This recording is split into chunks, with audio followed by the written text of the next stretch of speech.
Salut tout le monde et bienvenue sur Mini PDLV. Aujourd'hui, deuxième tutoriel. Alors je sais pas si vous vous rappelez, le tout premier ça avait été sur les plaques d'immatriculation à l'échelle 1/18e et ça vous avait beaucoup plu et bien sûr je vous en avais promis un deuxième. C'est ce qu'on va voir aujourd'hui. Le cobaye du jour, c'est donc cette 4L F4, donc fourgonnette, de Solido à l'échelle 1/18e, sur laquelle on va tout simplement créer une patine. Alors, pendant que je vous explique ce qu'est la patine, je vais sortir la miniature. La patine, en fait, ça va consister à vieillir artificiellement la miniature. Parce que cette 4L-là, elle a un aspect quand même beaucoup trop neuf. Et il y a moyen, avec très peu de moyens, en très peu de temps, d'obtenir un résultat déjà bien plus sympa. Donc ce qu'on va faire, c'est qu'on va également la retirer de son socle. Alors, pour les 4L de Solido, je vous en ai déjà présenté quelques-unes. Il y a 4 vis qui sont sous la miniature, donc c'est extrêmement simple à retirer. Tac, comme ça on peut la remettre après si on veut. Et donc pour notre patine, en fait, il y a plusieurs étapes et il y a plusieurs moyens d'opérer, bien sûr. Pour ma part, je vais rester très basique. On va vraiment juste mettre un petit peu de rouille à certains endroits, vieillir un petit peu les plastiques. Après, si vous voulez aller plus loin, il y a moyen aussi de rendre les vitres un peu plus opaques. C'est très simple à faire. Et puis après, on peut aller encore plus loin en mettant des plaques d'immatriculation, en mettant un peu de verdure, en abîmant un peu les ailes aussi, ça peut se faire, et ça permet d'avoir un rendu bien plus authentique. Alors là, il reste un petit coup de tournevis à mettre là, et voilà, notre 4L est libéré. On enlève également le petit scotch qui est mis dessous afin de maintenir les portes fermées. Ouais, c'est vrai que j'aurais pu prendre un ciseau, ça aurait été encore bien plus simple. Mais je n'en ai pas, donc je vais aller en chercher un. 20 minutes later. Voilà, ça va être mieux comme ça. Alors le coup de ciseau, on le met toujours sous la voiture, comme ça si jamais ça dérape, et ben au moins ça raye pas la carrosserie, et c'est quand même plus sympa de ne pas avoir une carrosserie rayée. Voilà donc notre 4L. Alors déjà, qu'est-ce qu'on remarque? Déjà la livrée est très propre, mais bon c'est logique, elle est sortie de production comme ça. L'avant est très clean également, et donc tout ça en fait on va le patiner très légèrement. Pour commencer, on va prendre un petit récipient et on va faire une petite mixture. Alors pour ma part, mon petit récipient. One eternity later. Mon récipient, c'est une très vieille boîte à l'échelle 1,43, mais c'est pas gênant du tout. On s'arme également, même si c'est pas vraiment une arme, de coton. Et de coton-tige également. Et donc, avec tout ça, alors les coton-tiges, on prend le plus basique, hein, vu que c'est pour le pot que ça sert. Et on va commencer par faire une petite mixture. Pour ma part, je vais commencer par les jantes. Alors les jantes, il n'y a pas grand-chose à faire, mais on va tout simplement y ajouter un petit peu de rouille pour donner un peu plus de volume. On est parti. Alors, pour notre préparation, on va utiliser tout bonnement des petites peintures de marque Revell. On va prendre plusieurs coloris, on va prendre un petit marron comme ça. On va prendre également un noir. Et on va prendre également, pour souligner un peu tout ça, un marron un peu plus foncé. On les secoue brièvement. Il n'y a pas besoin que ce soit totalement uniforme. Voilà, c'est très bien. Et on va en verser un tout petit peu dans notre bocal. Alors, oui, je fais ça salement, j'en ai conscience. Ouais, je suis vraiment crado. Hop, voilà. C'est bon pour ce premier coloris. On passe au suivant.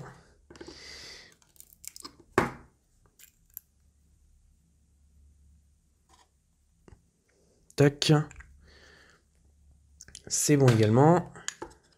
Alors je vous rassure, il s'agit uniquement de vieux pots. Habituellement, je ne fais pas comme ça. Mais là, la vidéo, j'ai pas envie qu'elle dure non plus 10 000 ans. Je préfère... Et quand je vous disais que c'était des vieux pots, je vous ai pas menti. Voilà, il est vide. Donc on va prendre un autre marron. Et si on n'a pas de marron, et ben on prend quelque chose qui ressemble. Ben, ça sera un marron clair. Tac. Hop. J'en ai mis vraiment beaucoup. C'est pas grave. Ensuite, on prend un diluant. Alors le diluant, c'est un truc vachement pratique qui va nous permettre de bien mélanger les couleurs, mais également d'avoir un rendu un peu plus dilué.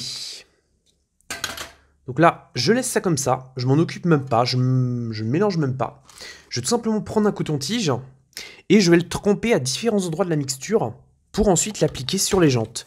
Donc nous, on va commencer par la jante arrière droite, et on y va tout doucement.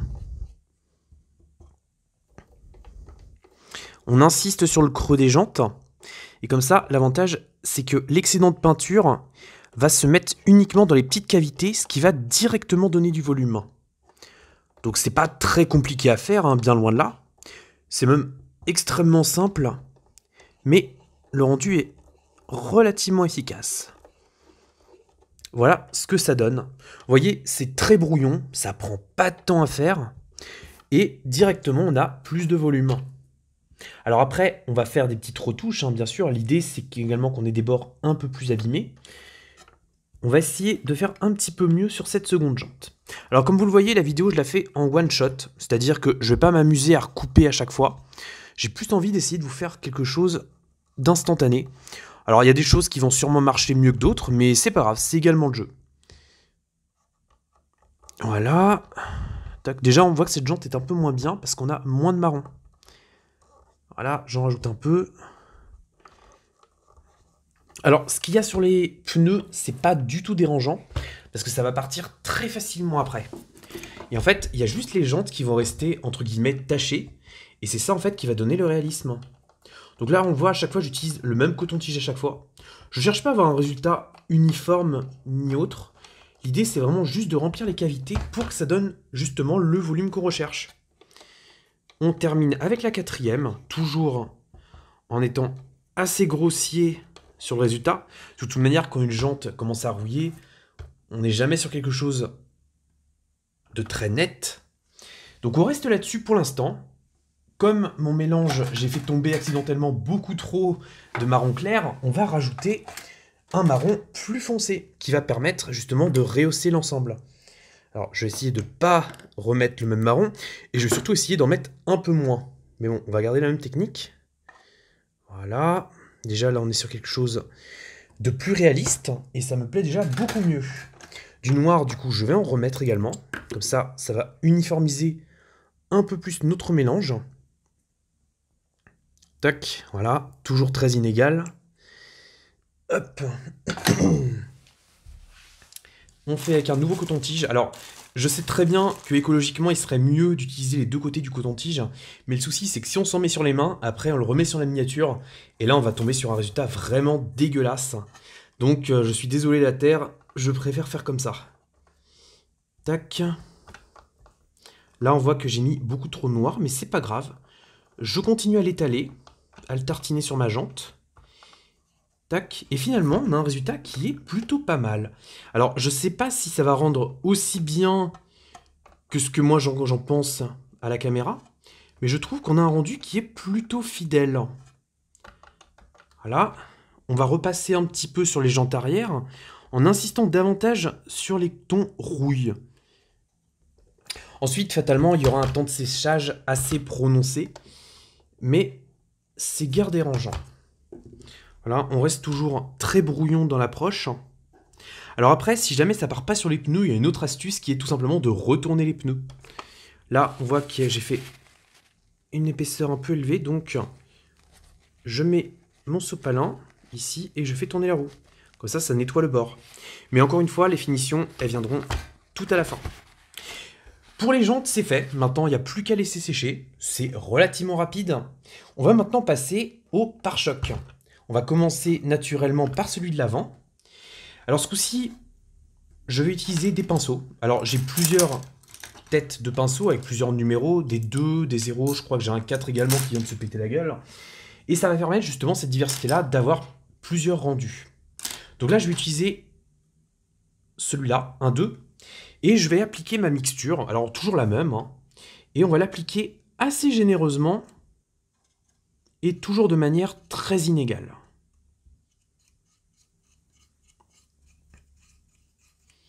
L'idée, c'est toujours d'accentuer cet effet rouille.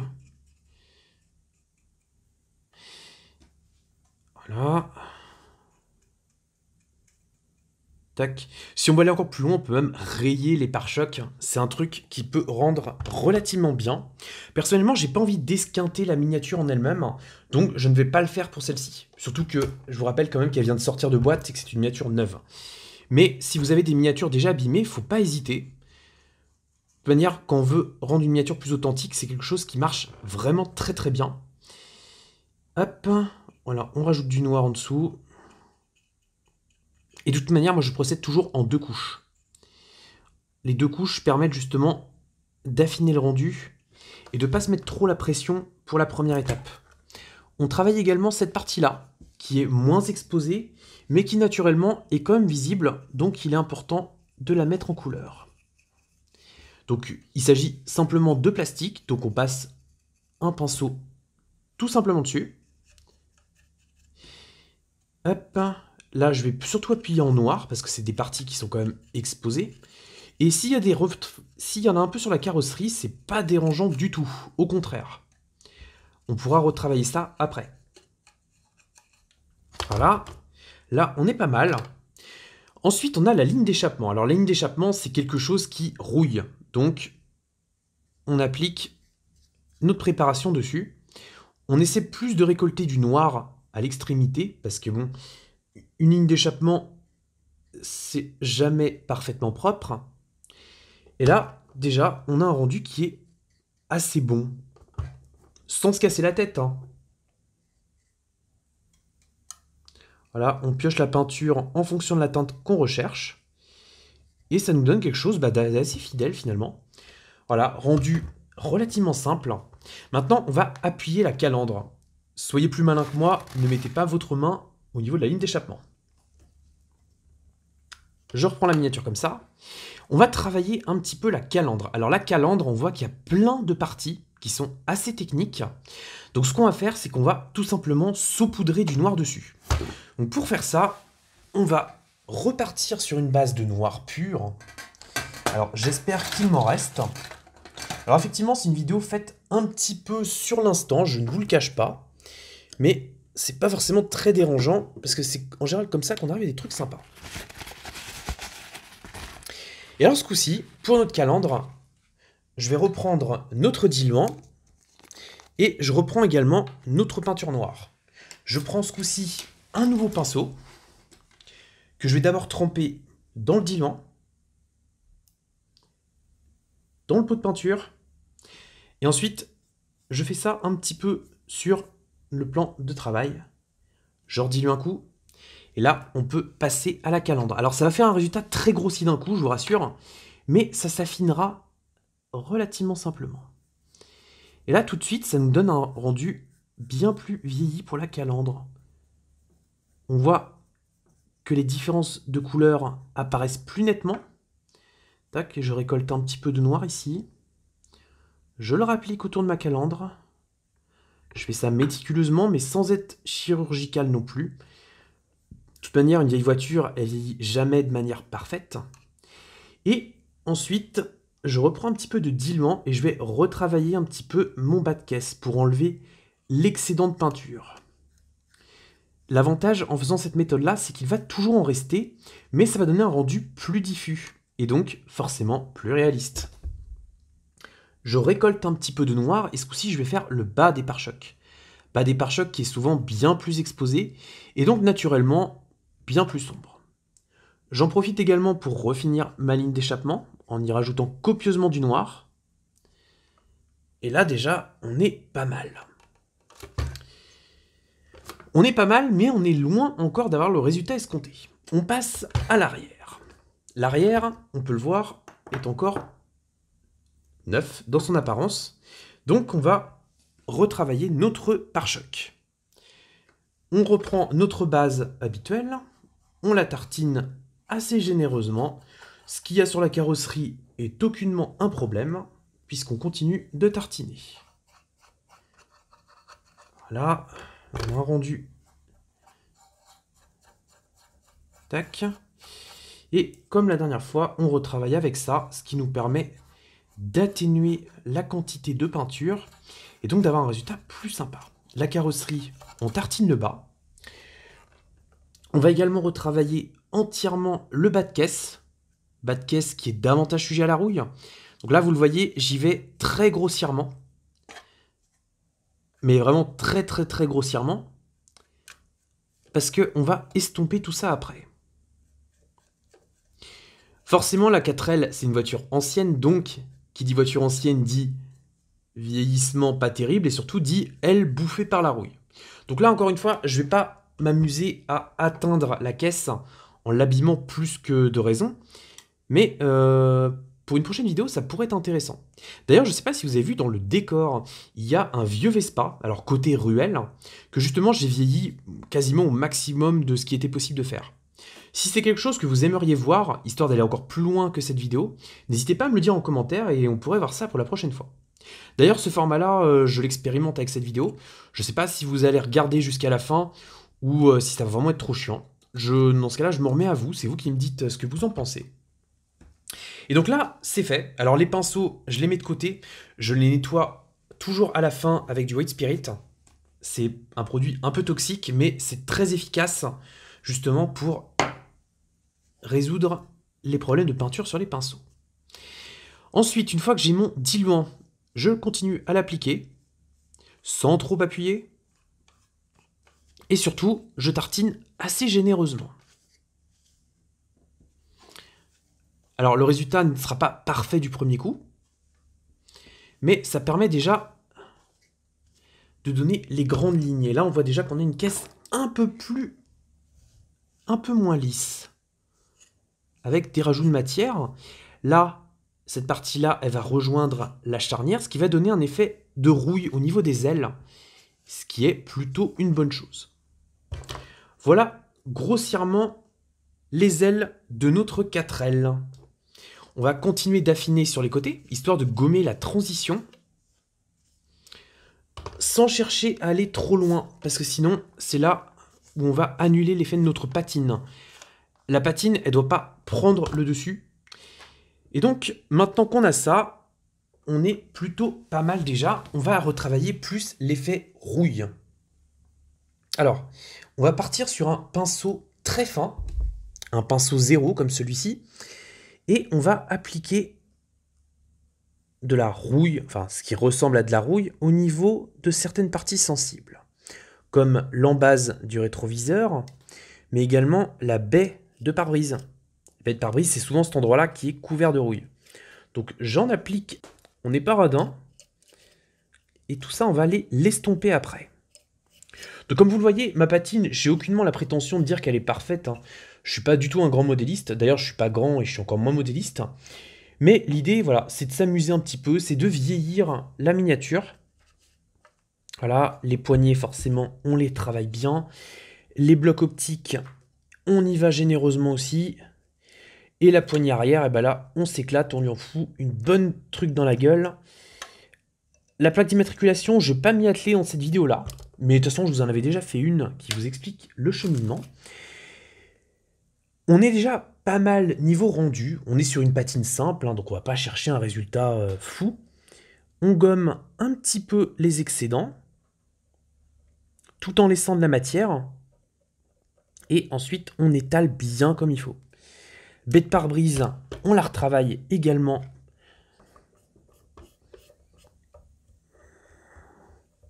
On suit les contours d'ailes et les contours des ouvrants comme ici. Parce que l'idée, c'est de leur rajouter de la matière. Et c'est justement ce rajout de matière-là qui va accentuer le réalisme général. Parce qu'il faut bien garder à l'esprit que la rouille elle va se former dans certains endroits et pas dans d'autres. Et donc, il faut essayer de suivre ça. On continue avec notre coton-tige plein de diluant. On atténue le coffre que je n'avais pas retravaillé. On nettoie les contours de phare tout en laissant suffisamment de matière. Là, on estompe également. Tac. Là, on poursuit et là, on a fini. Tac. Maintenant que c'est fait, on reprend un épais coton et là, on va juste tamponner très légèrement par endroit. Cette étape-là va permettre d'absorber les excédents qui pourraient couler et qui pourraient nuire au rendu général. Là, on n'est pas trop mal. Je suis pas mécontent de ma patine. Alors bien sûr, les modélistes aguerris vont certainement avoir les poils qui s'hérissent face à ça. Mais c'est pas grave, je pense qu'il faut apprendre, et si cette vidéo peut vous donner des idées, ou vous donner l'envie de faire mieux que moi, bah, mon objectif est rempli. Voilà, je reprends un peu de diluant, un peu beaucoup, et je continue à nettoyer mes côtés. On continue à tamponner. Et là, on est pas mal. Il nous reste l'avant à dégrossir encore, parce qu'on avait retravaillé le pare-choc, mais sans le nettoyer. Alors forcément, il y a toujours des bouts de coton qui vont rester, mais c'est pas grave, ça se partira après. Et voilà. On continue encore un petit peu là. Ça, on va le faire avec un coton-tige. Ça va être plus simple.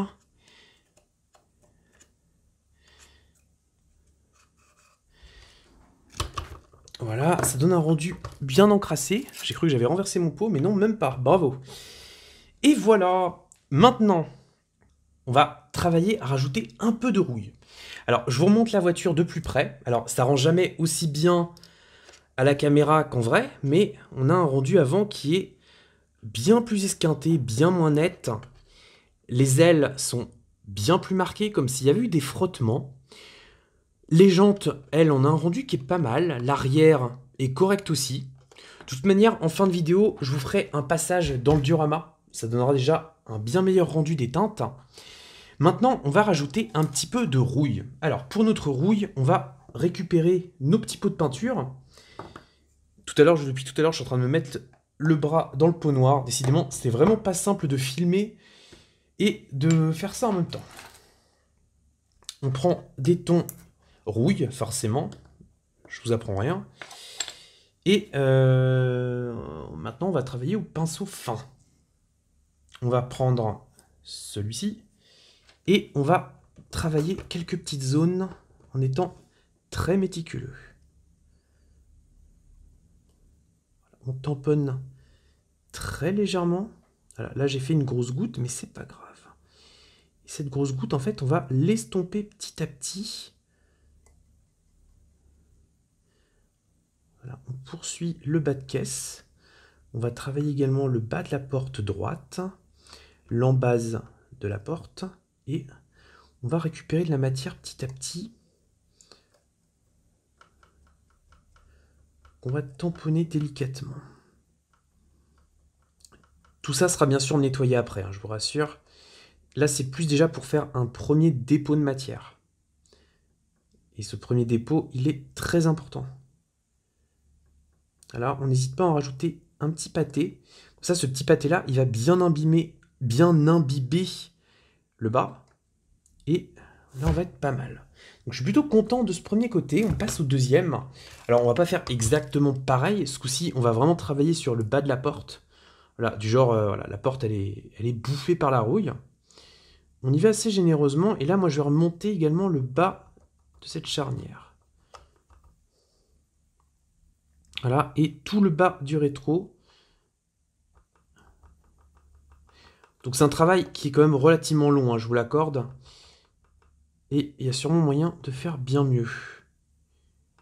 Voilà, là je imbibe le bas. Tac. Voilà, là l'aile, on va la retravailler encore un peu. Tac, là ça coule. Finalement ça ressemble quand même pas mal à la première. C'est pas très grave. Voilà, là j'en ai mis plein sur le pneu, je suis vraiment dégueulasse. Mais c'est pas grave, je le nettoierai après. Non, je déconne. Quand on a ce genre de tâche-là, vaut mieux la nettoyer immédiatement. Donc pour la nettoyer, bah, on fait tourner la roue, hein, c'est bien plus prudent. Hop, et voilà. Maintenant que ça c'est fait, on va tout simplement nettoyer les taches de rouille. Alors ce coup-ci, je vais le faire avec un sopalin, en retournant la voiture, et je vais tout simplement aller chercher ma matière en la repoussant. Vous voyez, je pousse ma rouille.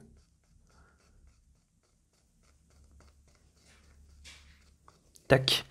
Et cette étape-là, en fait, elle permet justement de définir bien plus précisément l'endroit où on veut l'appliquer. Sachant qu'après, une fois encore, on va devoir la retravailler. Donc on est toujours là sur quelque chose pour affiner. Voilà. Ça, on est bon. Tout ça, on est bon. On continue de tartiner sur le côté.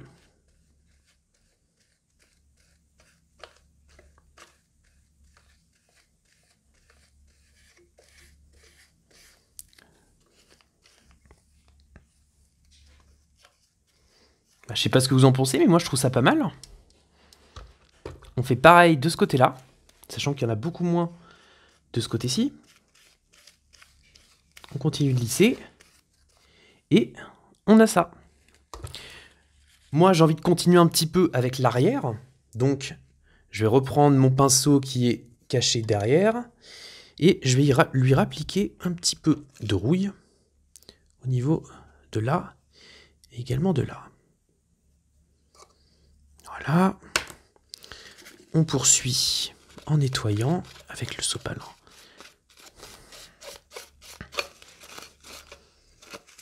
Là.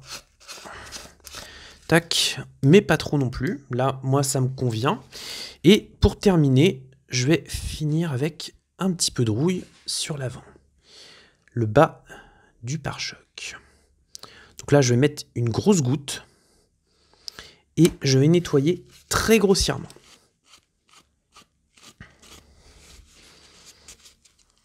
Celle-là, elle n'a pas lieu d'être sur le devant. Et là, moi, ça me convient. Donc, on s'arrête là, les amis. Ça me convient. Ça me convient. Je vous laisse sur ce plan. Avec notre 4L. On retourne dans le studio. Et on termine la vidéo. Bon. On se retrouve en studio pour découvrir au final cette 4L fraîchement patinée. Alors ça fait maintenant quelques jours que la patine est appliquée, elle est donc totalement sèche, donc on va pouvoir manipuler un petit peu la voiture et la découvrir plus en détail. Alors ça rend jamais aussi bien à la caméra, mais on a un rendu qui est assez sali. On dirait que cette vaillante 4L a fait un tour en campagne et qu'elle en a gardé pas mal de ses vis. Donc on est bien sûr sur une patine rapide, on n'est pas sur quelque chose d'ultra fidèle, mais globalement on a quand même des trucs qui sont assez sympas, comme le bas de cette aile avant qui paraît vraiment bouffé par la rouille. Le pare-choc avant, alors il reste encore quelques petites traces de coton, j'aurais pu vous les enlever quand même, mais il paraît quand même bien abîmé, ce qui était vraiment le but initial. La baie de pare-brise, on a quelques petites marques d'usure qui sont là, qui pourraient être des taches de rouille. Sur le côté, on retrouve toujours cet effet sali, cet effet un peu rouillé. Et à l'arrière, on retrouve également cette partie un petit peu rouillée là, mais également au niveau de la poignée, pardon. Donc au final, voilà, en 20 minutes à peu près, c'est le temps que ça m'a pris, on peut arriver à un petit résultat sympa. Alors bien sûr, on est ici sur une patine simple. Si cette vidéo-là vous a plu, je m'engage à vous en faire une seconde, où on va aller encore un peu plus loin dans la patine, c'est-à-dire s'occuper des parties hautes, s'occuper également des vitrages pour leur donner un côté bien plus vieilli. On va également s'atteler au niveau des parties rouillées. On va esquinter un petit peu la carrosserie par endroits et également poursuivre un petit peu avec les jantes parce qu'il y a quand même des choses à faire pour aller plus loin dans le réalisme. Et puis ce qui pourrait être encore plus sympa, ça serait d'aménager un petit peu l'intérieur parce que si j'ouvre la porte de cette 4L, enfin si j'arrive à ouvrir la porte de cette 4L, ou cette porte-là, hein, bien sûr, je suis pas sectaire. Oh ben merde. Bon, bah écoutez, ce que je vais faire est absolument abject, je vais y aller au tournevis. Oui, ça va certainement faire une rayure, mais de toute manière, on est sur une voiture qu'on va patiner, donc c'est pas vraiment très grave. Mais ne faites pas ça à la maison, surtout pas sur une BBR ou une Kyosho. A few moments later. Bon, effectivement, les coulures ont fait en sorte que ça solidifie un petit peu la porte et que ça l'empêche un petit peu de l'ouvrir. Juste un petit peu, hein, bien sûr. Donc dans la prochaine vidéo, puisqu'il y en aura officiellement une, je vous l'annonce maintenant, on va s'atteler justement à rouvrir les portes. On va faire un petit démontage de la voiture et on va s'intéresser à cet intérieur qui est d'un marron caca assez bizarre avec des bandes orange et jaune. Donc il y a vraiment moyen d'en faire quelque chose de très marrant. Ce sera certainement le projet de l'année. On va essayer d'en faire encore plus et d'aller vraiment dans la voiture qui sort de grange et qui a passé 20 ans dans les mains d'un papy avant. J'espère donc que cette petite vidéo vous aura plu. Si vous avez déjà fait des patines, n'hésitez pas à me les envoyer en photo, en commentaire de cette vidéo, ou bien sur notre page YouTube ou notre page Facebook Mini PDLV. J'ai hâte de voir vos découvertes. Sur ce, je vous dis à très bientôt. Soyez prudents sur la route et ne faites aucunement ce genre de modification là sur des voitures neuves. A très bientôt, bye bye.